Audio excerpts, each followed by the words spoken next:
Start करते हैं अपनी नेक्स्ट वीडियो।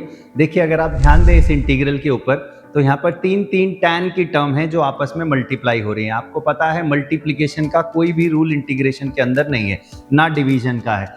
यहाँ अगर ये मल्टीप्लिकेशन में है तो कुछ ना कुछ ट्रिग्नोमेट्री लगा के मुझे इनको एडिशन या सब्ट्रैक्शन में लाना ही होगा, नहीं तो इनको मल्टीप्लाई करवाना ही पड़ेगा कुछ भी करके, अदरवाइज इंटीग्रेशन नहीं पॉसिबल है। ठीक है, तो इसको मैं क्या करूं, ये आपने 11th की बुक में एनसीईआरटी में भी एक प्रॉब्लम करी है, वो सॉल्व एग्जांपल में दिया हुआ है। इस तरह की प्रॉब्लम कैसे सॉल्व करते हैं अगर आप ध्यान से देखें, अगर आप यहां पर ध्यान से देखें तो ये जो तीनों के तीनों टर्म्स के एंगल अगर आप नोटिस करेंगे तो एंगल ऐसे हैं, दो का सम तीसरे के बराबर है।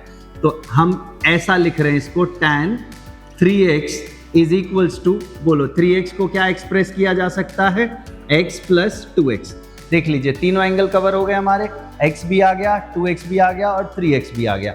ऐसे ही एंगल दिए जाएंगे इस तरह की प्रॉब्लम में, tan तीन मल्टीप्लाई में होंगे और दो एंगल का सम तीसरा होगा। पक्का ऐसा ही सवाल बनेगा 3 tan को लेकर। अब यहाँ पर आपको सिर्फ ट्रिग्नोमेट्री लगानी है। What is tan a plus b, simple सा फॉर्मूला है, सब जानते हैं, tan a plus tan b upon 1 minus tan a into tan b। बस आप क्रॉस मल्टीप्लाई कर दीजिए टर्म्स को और आप पाएंगे कि मल्टीप्लिकेशन रिड्यूस हो गया है एडिशन और सब्ट्रैक्शन में। आपको मल्टीप्लाई करना है तो यहाँ पर एक टर्म बन रही है tan 3x minus tan x tan 2x multiply with tan 3x is equals to tan x plus tan 2x। अब आप क्या करेंगे, वो दोनों टर्म्स इधर ले आइए, ये मल्टीप्लिकेशन वाली टर्म राइट में भेज दीजिए।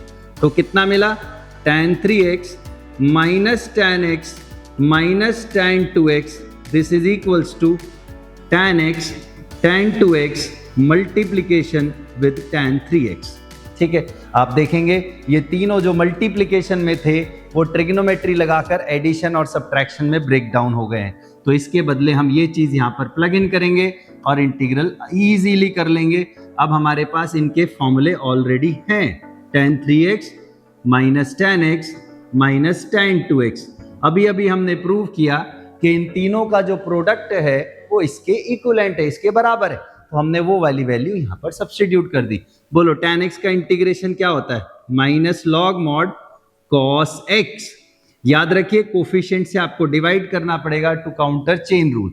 यहां पर भी आएगा minus log mod cos x और एक यहां भी आएगा log mod cos 2x divide by this coefficient 2। देखिए tan x का एक और इंटीग्रल है log sec x, और भैया sec x को cos x की होल पावर -1 भी तो लिख सकते हैं, माइनस आगे आ जाएगा तो माइनस log cos x। ठीक है, हम cos में लिखना ज़्यादा प्रेफर करते हैं क्योंकि जो प्रिंसिपल फंक्शन है वो साइन और cos है, इन्हीं से सारी ट्रिग्नोमेट्री बन जाती है।